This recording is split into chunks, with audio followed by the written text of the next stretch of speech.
Hare Krishna, Prabhuji. This is my humble obeisance. So good to Srila Prabhupada. Hare Krishna. So someone was going to do the Mongol Archanam, but I will do that. Om Gyana Timarandasya Girangana Shavakaya Chakshuran Maritam Dena Tasmai Shri Guruve Namaha.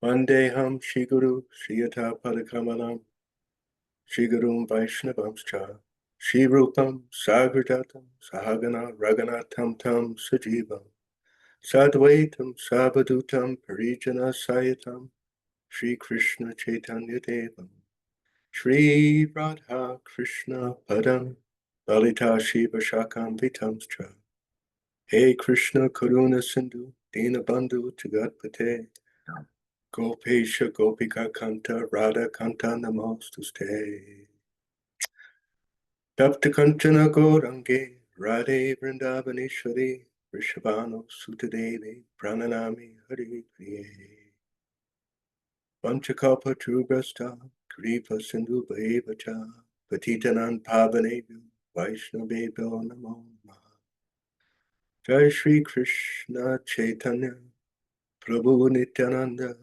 Shri Advaita Gadadhar Shri Vasari Gaur Bhakta Vrinda Hare Krishna Krishna Krishna Hare Hare Hare Rama Rama Rama Hare Hare. Thank you so much for having me here today, allowing me to be of some service. So we're continuing our study of Srimad Bhagavatam, Canto 3, Chapter 3, Text 32 today. So in this part of the narrative,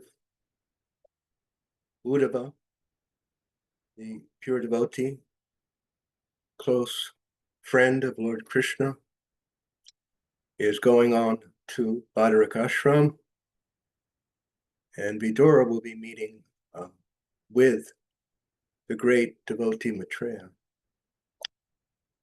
So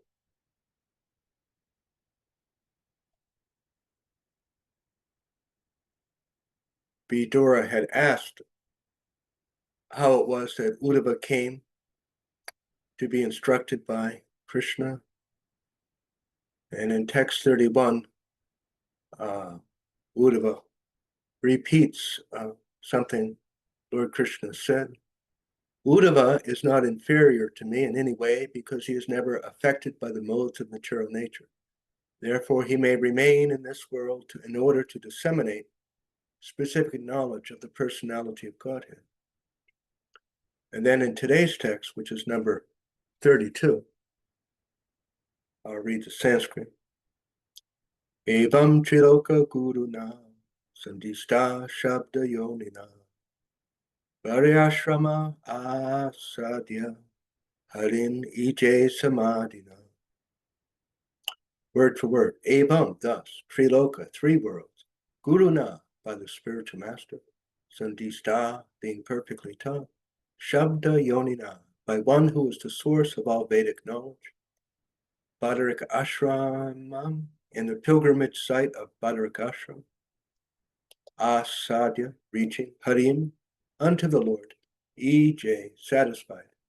Samadhina, by trance.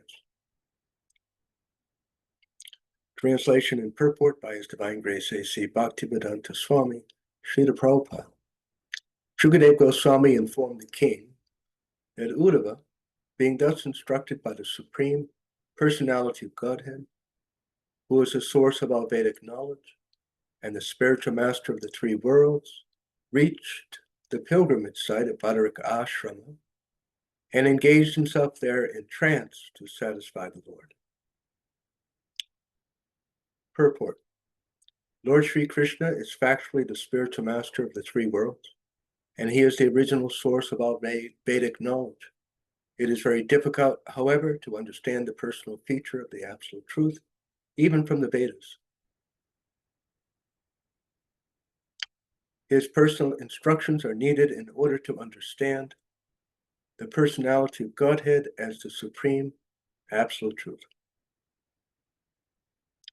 The Bhagavad Gita is the evidence of such transcendental knowledge in gist. One cannot know the Supreme Lord unless one is graced by the Lord himself. Lord Krishna exhibited this specific mercy towards Arjuna and Uddhava while he was in the material world. Undoubtedly, the Bhagavad Gita was spoken by the Lord on the battlefield of Kurukshetra just to encourage Arjuna to fight, and yet to complete the transcendental knowledge of the Bhagavad Gita, the Lord instructed Uddhava. The Lord wanted Uddhava to fulfill the Lord's mission and disseminate knowledge, which he had not spoken even in the Bhagavad Gita. Persons who are attached to the words of the Vedas may also know from this verse that the Lord is the source of all Vedic knowledge. One who is unable to understand the Supreme Personality of Godhead by going through the pages of the Vedas may take shelter of one of the Lord's devotees, such as Uddhava, in order to advance further in knowledge of the Supreme Personality of Godhead. The Brahma Samhita says that it's very difficult to understand the Supreme Personality of Godhead from the Vedas, but he can be easily understood from a pure devotee like Uddhava. The Lord, taking mercy on the great sages who lived at Badarakashram, authorized Uddhava to speak on his behalf. Unless one has such authorization, one cannot understand or preach the devotional service of the Lord. I'll stop here for the moment, and we can reflect upon this purport explanation of our ISKCON founder, Acharya Sri Prabhupada. In the previous verse, that text 31, Uddhava is not inferior to me because he is never affected by the modes of nature. Therefore, he may remain in order to disseminate specific knowledge of the personality of Godhead. And Srila Prabhupada writes in the first sentence that the specific qualification for becoming the representative of the Lord is to be unaffected by the material modes of nature. So Srila Prabhupada uses this word unaffected, and not that the material modes cease to exist or the world disappears. But the devotee who's qualified to best represent Krishna is unaffected.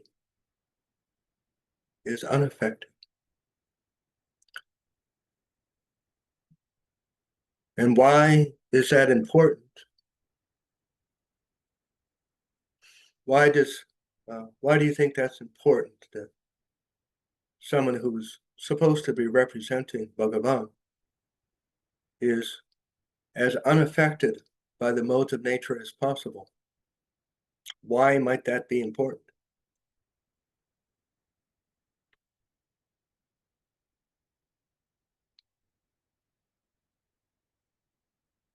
Any ideas? Has anyone heard anything?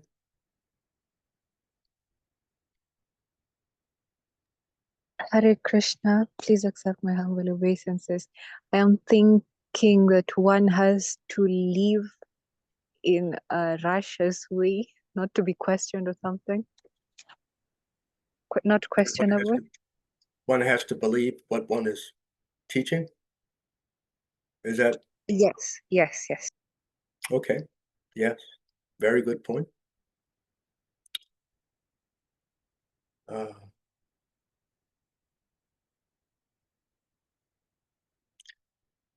Sometimes when we buy things, we go to buy a car, for example, or buys anything, one should consider that why is this sales representative so much encouraging me to buy that car? That maybe this person thinks it's really the best opportunity for me, the best fit. History has shown us that it's entirely possible that the salesperson may be under pressure to sell a particular kind of car, as many as possible. The salesperson may be very interested to get the commission because they work on commissions, usually. Every car they sell, they get a piece.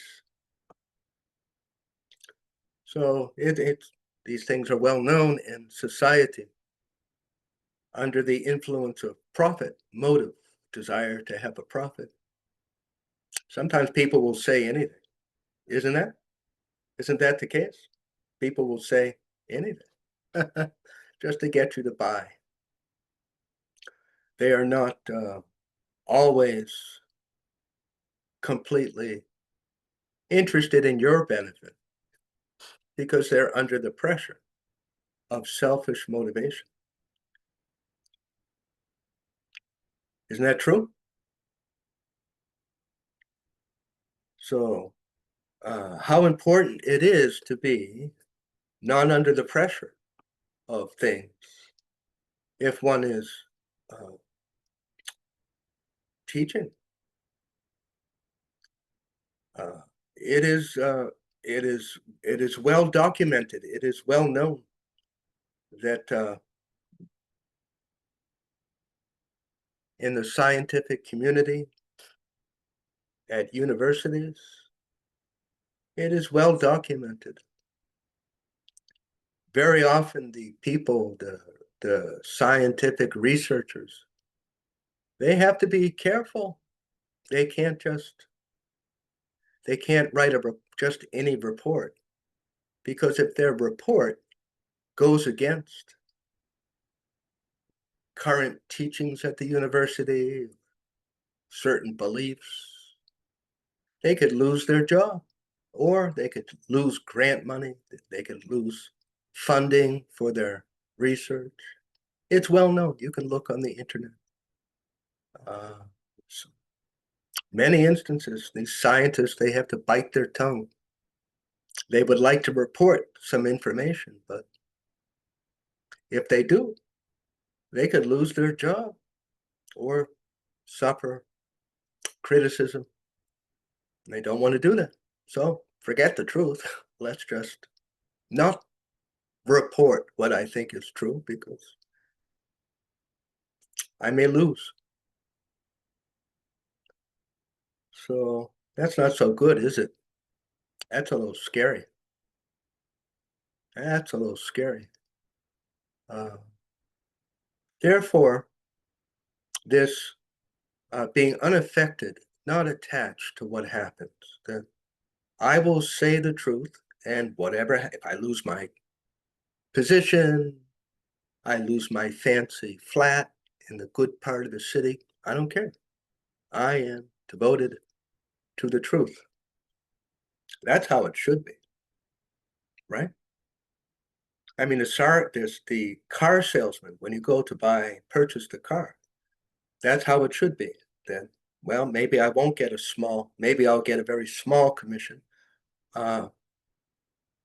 if I tell this customer everything. But I'm committed to the truth. So Uddhava, he had this qualification. In it, we have that Nectar of Instruction book, Upadesh Amrita by Srila Rupa Goswami. And in the very first verse, Rupa Goswami says, Vacha Begam, Manasakroda Begam, Jiva Begam, Udara Pasta Begam. He says the qualification for being a spiritual master is that one can tolerate. He doesn't say Maya will go away. He says that someone qualified to act as a spiritual master is someone who can tolerate and not be affected by the material world, by their own mind, by their own body, by their emotions, by their desires. Very interesting. We can understand from this that we will likely be very frustrated if we think that there's never going to be unwanted thoughts or unwanted feelings. That is a very, very advanced stage. But rather our success is that, of course, these things are reduced.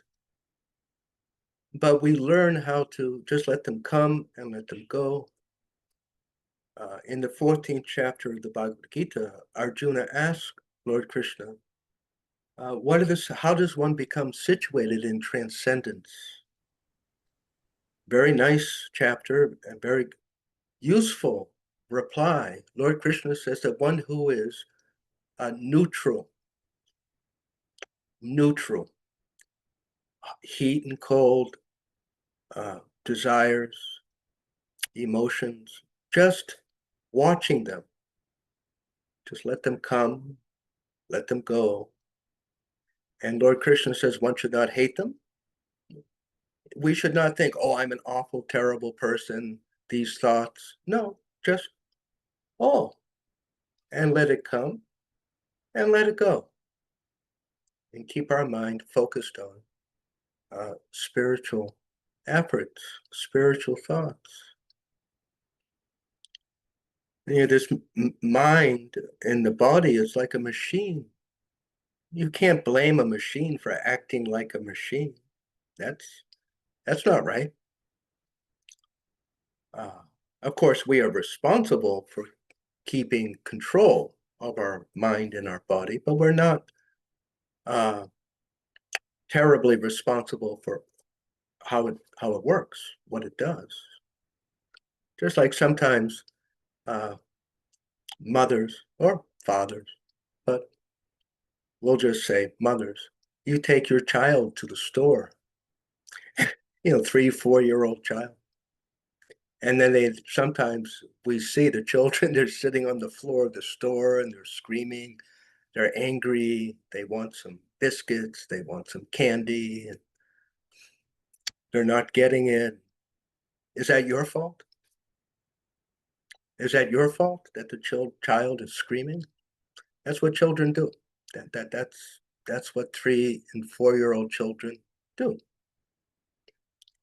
Just like if you have a dog and you're walking the dog, and maybe some of us know, dogs, they go here, they go there, they try and chase the squirrels, they urinate everywhere. Is that your fault? Are you going to blame yourself? Oh, my dog wants to chase the squirrel. My dog is barking at this person. Of course, we have to prevent the dog from biting. But a dog is a dog, and our mind is the mind. We're not the mind. We're responsible, and we have to watch. But we're not the mind. So Uddhava, he was well practiced in transcendence. And we, of course, practice transcendence when for example, we're chanting our japa, and then, there's so many thoughts and this and that, and we just keep chanting. I'll take care of that later. So that's transcendence. And we hear about these other kinds of yogis. Maybe some of us have heard. They practice tolerating, but the way they do it is very extreme. They go inside a burning ring of fire, even if it's hot out, and they practice being neutral. Or they go into water, very cold water up to their neck. So we're not specifically instructed to do that. But we are instructed to practice rising above the modes of nature. And even something simple, sometimes we get a bite, mosquito, and it itches. It's a good opportunity to practice. I'm not going to scratch. Just let that itching be. Just learn to not react to it. And after a little while, the itching will go away. It does. It may take 15 or 20 minutes, but it will go away. A very simple way to practice. So Uddhava, he was very practiced to be very devoted and very pure, and to always speak the truth no matter what. Doesn't matter if I have a headache, doesn't matter if someone pays me 10 crores of rupees, I'm not going to change the truth. So then in today's text, so he is leaving Uddhava to go off to Badarakashram. And Srila Prabhupada writes something which may sound a little interesting or strange. He said it is very difficult to understand the personal feature of the absolute truth, even from the Vedas. And then Srila Prabhupada a little bit later quotes how in the Brahma Samhita there is a text that Premanjana Charita Bhakti Vilochanena Shanta Sadaiva Vidyoshi Vilokayanti Yam Shama Sundaram Achinta Guna Sarupa Govindam Adi Purusham Tamaham Bhajami. That only those, to the extent that we love Krishna, will we be able to understand him. And this is why even pundits, so many pundits in India, pundits everywhere, this temple, that temple, pundits down the street. So many are not devotees of Krishna because it requires this affection for Krishna, surrender to Krishna. You can't accept someone you don't like, right? That's common sense. You're not going to be able to understand someone you don't like very much. So we have to like Krishna. We have to accept him and appreciate him. Then we can understand. That's what Lord Krishna says, is the single most important qualification. And Lord Krishna reveals himself within the heart. You may say mystic realization, or what's called subjective realization, vijnana, subjective realization. Even to the extent that we see the spiritual forms of Lord Chaitanya and Lord Nityananda, Radha and Krishna. To that extent, even we're in this body, Krishna can do that. But it depends upon that we want it and our devotion to Krishna. So Uddhava is traveling to Badarakashram. And interesting here that Arjuna, that Lord Krishna spoke Arjuna, which is the basic ABC. What do they call it?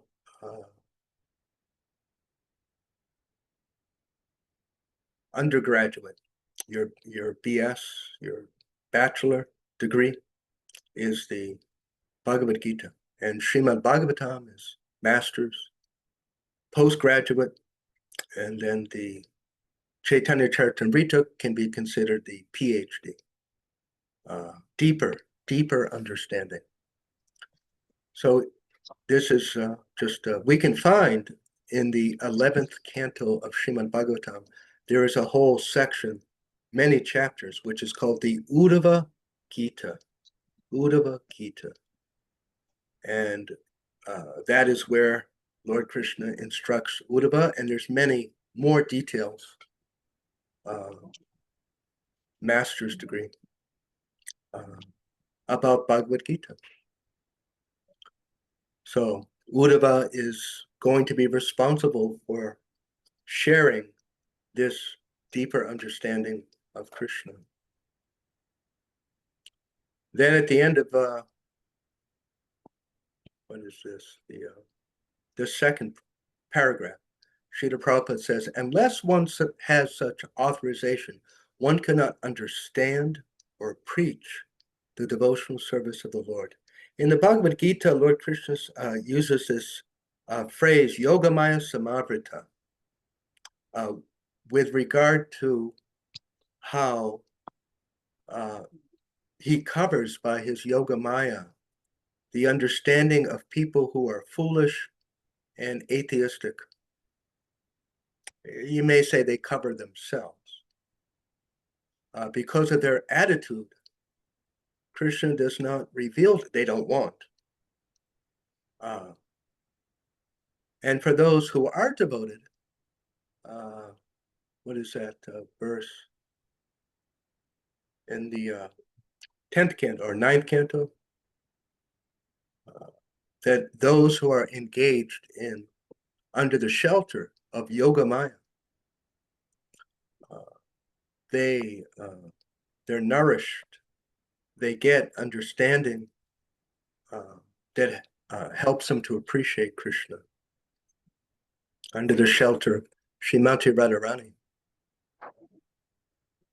So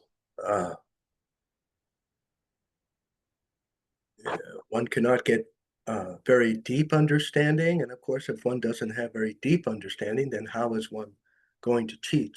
And why would one want to teach unless one cared about Krishna? So it is natural,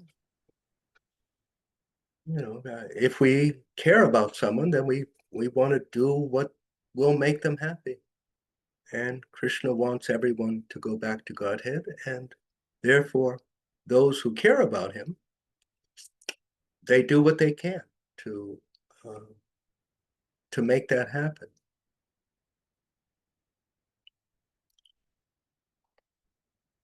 Any discussion or questions, comments so far? Yeah. Yes, Hare Krishna.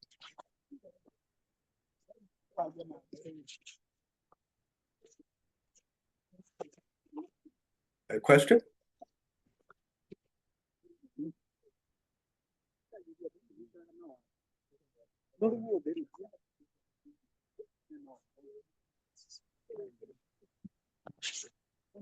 Yeah. How are you? Sawa, hakuna shida. Yeah, I don't think actually there's a question. So I'll go on. So the next paragraph, while present on the earth, the Lord executed many uncommon activities, even traveling in space to bring down the Parijata from heaven and recovering the son of his teacher Sandipani Muni from the regions of death. Uddhava was certainly informed of the conditions of life on other planets, and all the sages were anxious to know of them, just as we are anxious to know about the planets in space. Uddhava was particularly deputed to carry messages to Bhadaraka Ashram, not only to the sages of that place, but also to the Narayana deities. Such messages must have been more confidential than the knowledge described in the pages of the Vedas. The Lord is undoubtedly the source of all knowledge, and the messages dispatched through Uddhava to Narayan and other sages were also part of the Vedic knowledge. But those messages were more confidential and could be sent and understood only through such a pure devotee as Uddhava. Since such confidential knowledge was known only to the Lord in Uddhava, it is said that Uddhava was as good as the Lord himself. Every living entity can, like Uddhava, also become a confidential messenger, provided he becomes confidential by dint of loving devotional service. The Bhagavad Gita confirms that such confidential knowledge is entrusted only to pure devotees like Uddhava and Arjuna, and that one has to learn the mystery through them and not otherwise. One cannot understand the Bhagavad Gita or Srimad Bhagavatam without the help of such confidential devotees.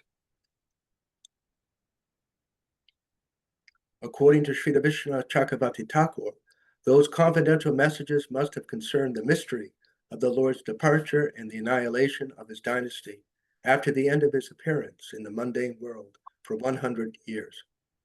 Everyone must have been very anxious to know about the mystery of the annihilation of the Yadu dynasty, and that message must have been explained by the Lord to Uddhava and dispatched to Badarak Ashram for the information of Naranarayan and other pure devotees. So back to Bhagavad Gita, where Lord Krishna describes Mudo Yam Abhijananti, that those who are mudhas, who are foolish, Naradama, the lowest of mankind, who are envious of him, they can't understand Krishna's personal form, as we said, because they're not interested. They don't want to, and they are offensive. Krishna is revealed to one who appreciates him. So just like Arjuna, as we mentioned, occasionally, Lord Krishna says, Bhakto sime sakha cheti. In the 4th chapter, I am explaining this science of bhakti to you because Bhakto sime sakha, because you're my friend. This is natural. We see this here in this world. Maybe some of you have experience. Just like you're working as the administrative executive secretary, the owner of a company, or a very high-level manager. Yes, some of you have seen this scenario. So in the beginning, when you're the executive secretary, it's very, very respectful and, Mrs. So-and-so and Mr. So-and-so, and it's very master and servant, right? Do this, I need this airline booked, please arrange this phone conference, all these things. But after some time, after some months or years, usually who you are working for, you'll learn many things. Their husband's name, children, parents, things about their childhood, so many things because you have developed, the person trusts you, isn't it? The person trusts you. And you're not just, then it becomes a little bit more friendly. Sometimes it becomes really friendly. Depending how much the person trusts you, how capable you are. Like Uddhava, you become the confidential friend, isn't it? We see this. So that's the idea. As Krishna can trust us, and as we are friendly with him and serving him, pleasing him, he can reveal anything. Krishna, he can let us see our own spiritual body. He could let us see Vaikuntha. He could, or at least, those are very amazing things. But give us now I understand how I'm not this mind. Oh, now I understand this. Or, oh, Krishna's so beautiful. Radharani is so beautiful. Things like that. He will give us. Krishna can give and take away. It's not just mechanical. But if we want, and we pray that, although I'm so much unqualified, and I ask your kindness, please, may I understand you more. Please reveal yourself to me more. If we ask, it will happen sooner, quicker, especially with Lord Chaitanya, Lord Nityananda. We ask them, can I please understand the importance of Krishna consciousness? Can I please appreciate the value of Krishna consciousness? they will definitely give us such vision that you really appreciate. Because it's not something that we can completely do ourselves. We sometimes lose the keys to our car and we can't find them for some time, isn't it? Or some recipe that your bead bag. Where is my bead bag? I don't know where my phone, where did I put my phone? And then we remember, oh, yes. Isn't it? So that's Krishna. He can give, poof. Or you may not find your cell phone for years. It fell behind somewhere, some bookcase, something. Or, oh, I know where it probably is. Right? So devotees understand this, that it's not just by my own efforts, it is in the hands of Krishna, what I can understand about him. And so here, Srila Prabhupada is pointing out that just recently, Lord Krishna's family, the Yadav dynasty, were almost completely annihilated. They fought amongst themselves, killed each other, except for 3 or 4. And that's very mysterious. Why would Lord Krishna's family drink rice wine and get drunk and kill each other? That's that's a pretty heavy thing, right? So Srila Prabhupada is pointing out that devotees of Krishna who heard this, what happened? Why did that happen? They wanted to know. So Lord Krishna was sending Uddhava in part to explain what happened. And this is explained in the 11th canto of Srimad Bhagavatam, right after the 10th canto begins telling why this happened. Very amazing situation. And the understanding of Krishna, how he is God, how he is everything, and at the same time, he's in Goloka Vrindavan, and at the same time, he's manifested as the deities of Krishna, and at the same time, his energy, our clothes, that is Krishna's energy. Everything is Krishna's. So that's very mysterious. How could someone do that? How could someone be God, but they're playing like a baby? It's amazing. So that's very confidential, mystical knowledge, and it can only be explained by someone who is a confidential devotee of Krishna. To appreciate the personality of Krishna is confidential. There's so many people who believe in God, but it's a very general, right? God is somewhere up in the sky. God is great, which is true, but it's very vague. So to appreciate and understand the details, what does he do? Where does he do it? Where does he live? What is his address? What are the names of his friends? That's very confidential, and we have to be qualified. And which is why we should be very careful not to tell these things to just everyone. We don't want them becoming too shocked in their brain, making offenses. We should be careful how much of spiritual knowledge that we explain to someone. Oh yeah, this is about detailed knowledge of God and spirituality, and it's explained in the Bhagavad Gita. And you might want to take a look at that, read it, see what you think. We can talk about it, and let them read about it, unless they ask. We don't want to just tell everyone everything right away.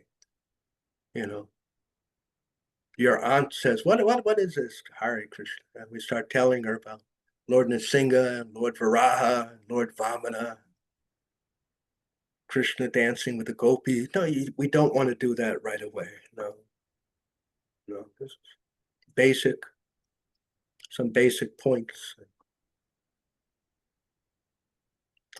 So any questions or discussion at this point?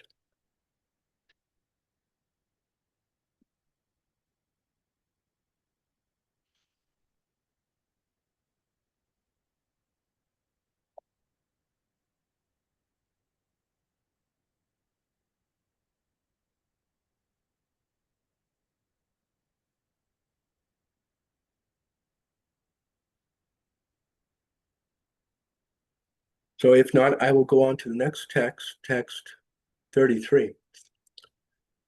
Viduro Udavat Chutva Krishnasya Paramatmana Kriryopata Dehasya Karmani Shlagitani Cha.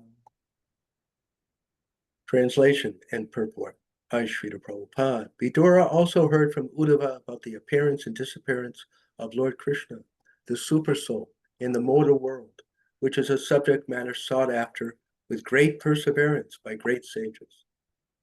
Purport. The subject matter of the appearance and disappearance of the Supersoul, Lord Sri Krishna, is a mystery, even for the great sages. The word Paramatmana is significant. An ordinary living being is generally called the Atma, but Lord Krishna is never an ordinary living being because he is the Paramatma, the Supersoul.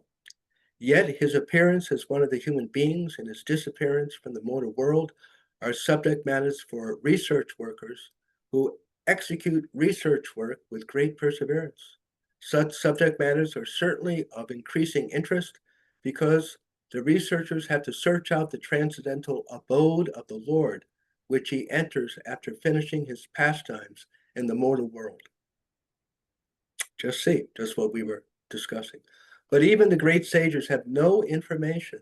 See, even the great sages, so many pandits and Brahmins, but even the great sages have no information that beyond the material sky is the spiritual sky, where Sri Krishna eternally resides with his associates, although at the same time he exhibits his pastimes in the mortal world in all the universes, one after the other.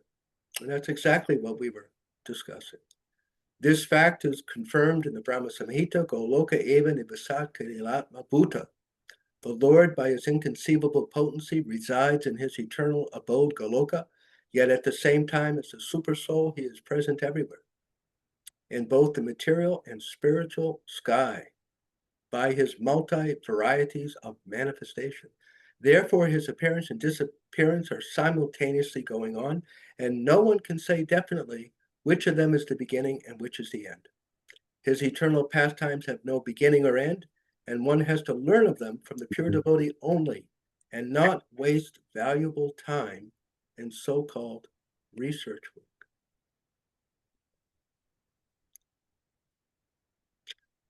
In the second canto of Srimad Bhagavatam, there is a section which contains 4 verses, which are called the Chatushloki, which contain the entire philosophy and theology about Krishna. And Lord Krishna there is describing to Lord Brahma about himself and how it's possible to realize him. And so Lord Krishna says Rahasyam, that I'm going to explain to you this Rahasyam, this mystery, because it's very mysterious how a person could be in multiple places doing multiple different things at the same time, and he is still one person. It's very mysterious. And how it is that he resides in his Dham, his Goloka Dham. So this requires allowing Bhagavan to be emotionally, because our tendency is to tie things down, that everything must be something I can understand. And if I can't understand it, then either it doesn't exist or it's stupid or I don't want anything to do with it. So this is called, just like you get a donkey, a donkey, you put the collar and you put a rope. Someone has their microphone on. And then they tie the donkey to the post, and the donkey can't move, right? Or a dog. So very often we humans we try to put a collar around God with a rope, and we attach God to our head, and God can only be so far. So that will never work, because infinite means beyond our ability to understand, and God is infinite. We have to let Krishna live. You've heard that expression? Like in a relationship, the husband and wife, it's good to practice just stop trying to change the person into me. That often happens. Or a parent with a child will try to make the child be them. That however I do things, you have to do it that way. So that becomes very unpleasant situation between husband and wife, or even a manager and a worker, or parents and children. You have to let people be. Unless they're setting the house on fire or stealing a lot of money from the bank account, just because we're all individuals. How can you, would you want someone to make you be like them?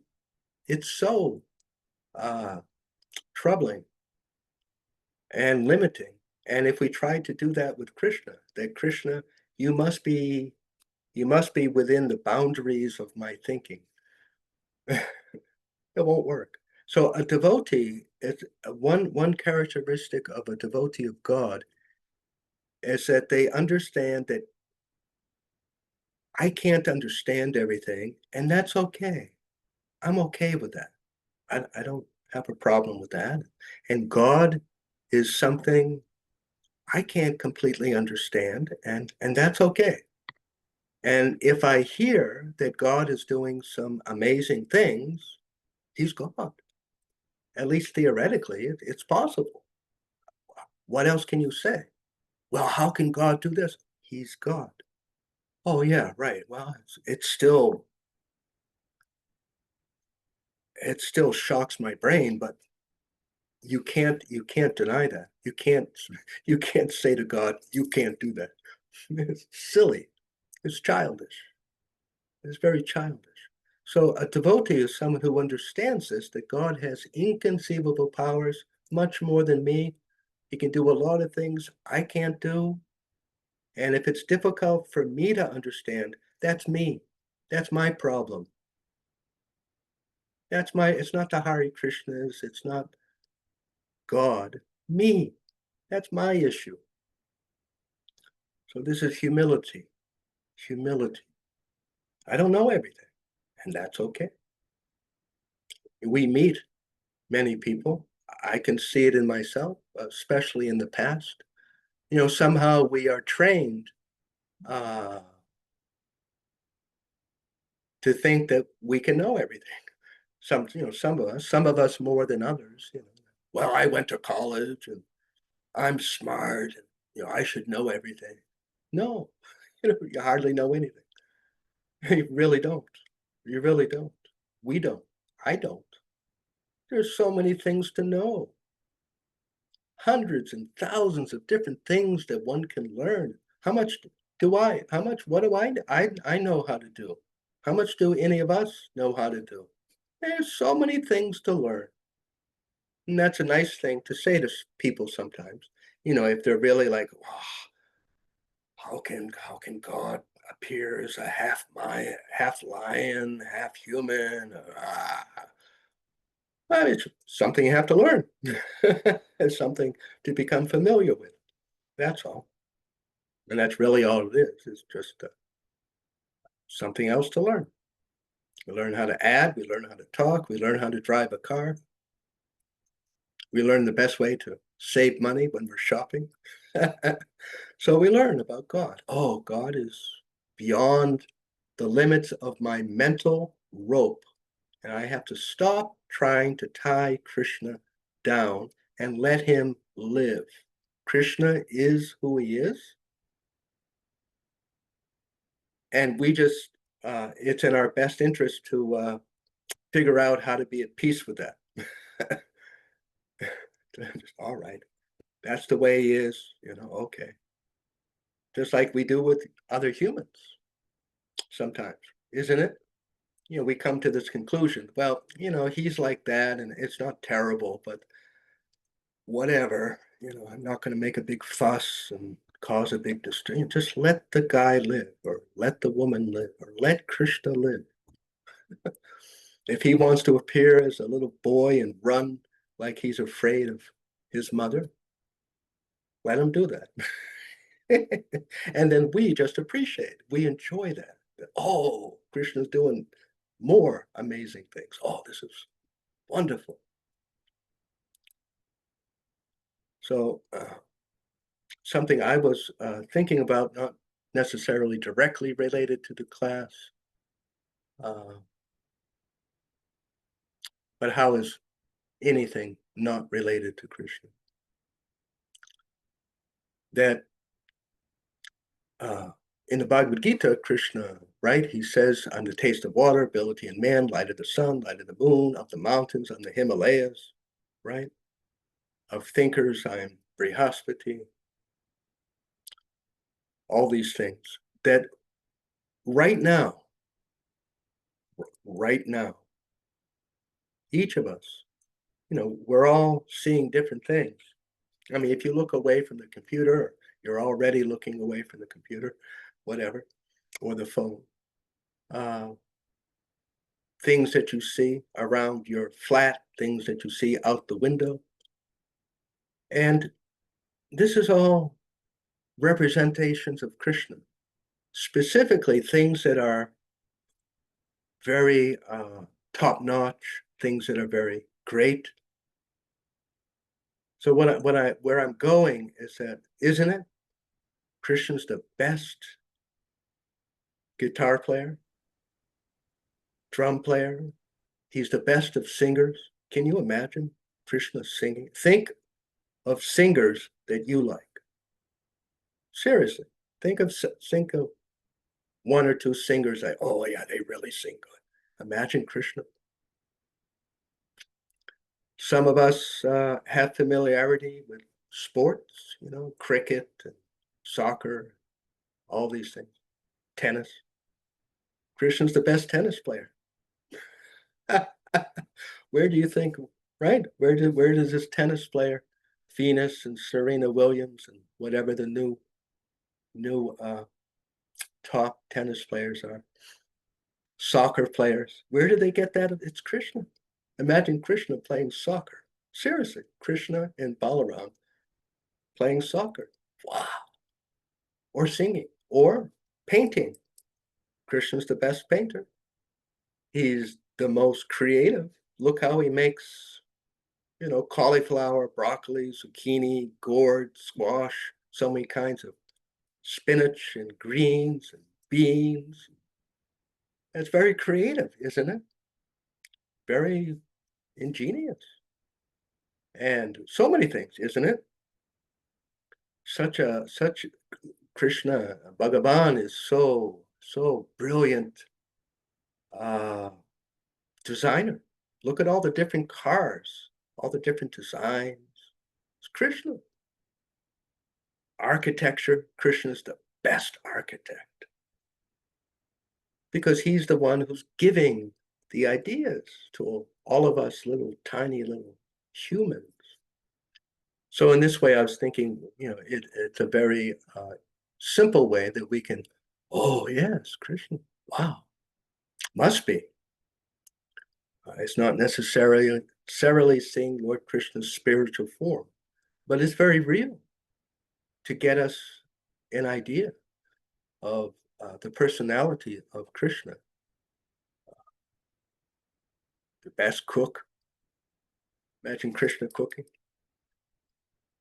Wow, that would be some amazing cakes and biscuits, right? Yes. So whatever each of us, there's however many of us are here, usually, sometimes someone really appreciates music and they don't think about architecture very much. And then someone else is really into, wow, that building and this and that. They don't really care about singing very much. And someone else appreciates someone who can speak very well and is a good lecturer and good command of the language. We're impressed. We're all impressed by different things. Someone is very strong, someone's very funny, so many comedians. Imagine Krishna is Hasigrama, the best comedian, thousands of times better than any comedian we know. Yeah.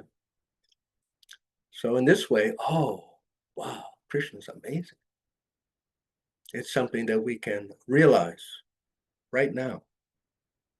We don't have to wait for anything. So I'll stop here. Any questions or comments?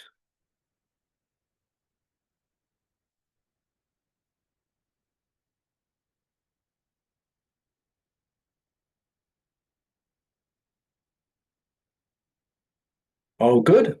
All right. Chanting Hare Krishna on our way home back to the spiritual world. Hare Krishna, Prabhuji. Please accept my humble obeisances.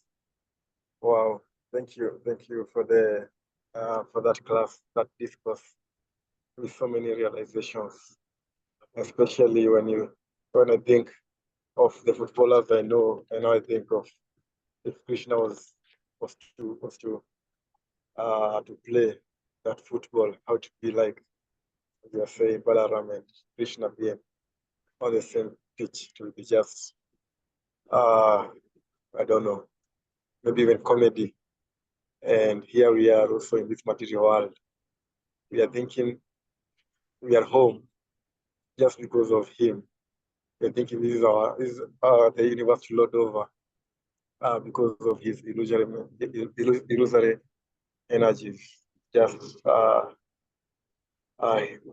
It's just bewildering, thinking if what Krishna really can do. If, for example, we just want to lord over a particular universe, we want to be bosses, and here we are, and we don't even know what really happened. Yeah. Thank you for the beautiful class also, because you are saying, I imagine if you were to be given those two verses by Krishna as our mentor today, talking about two verses, it would be wow. But again, you also, because of how much you are empowered by him, he has sent you to us, and you have brought so much clarity to us. So for me, I'm so grateful for your time, the knowledge, the wisdom that you share with us. May Krishna keep blessing you with more knowledge and the time to give us.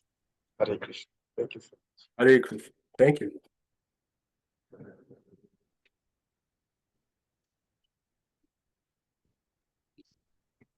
Anyone else? Anything? Otherwise, we can close our session.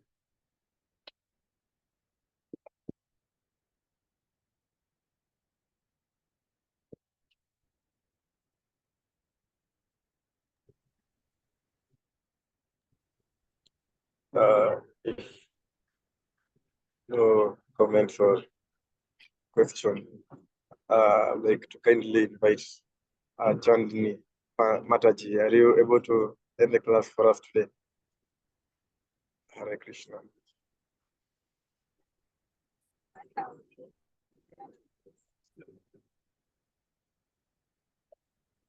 Eastern Prabhu.